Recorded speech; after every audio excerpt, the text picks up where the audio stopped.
अस्सलामुअलैकुम। CTV के साथ मैं हूं महविश चौधरी। बुलेटिन का आगाज करते हैं और सबसे पहले खबर शामिल करते हैं जारांवाला से।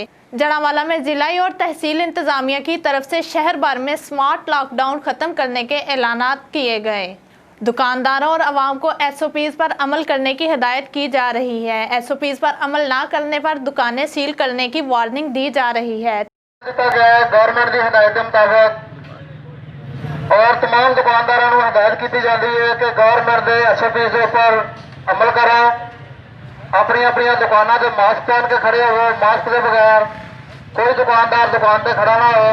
तहसील इंतजामिया की तरफ से किए जाने वाले ऐलानात के बावजूद लोग फैसला मानने से इनकारी हैं। अवाम का जमे गफीर बगैर हिफाजती इंतजामात के बाजारों में उमड़ पड़ा। शहरियों और दुकानदारों की हठधर्मी से कोरोना वायरस के फैलने का खतरा बढ़ता जा रहा है।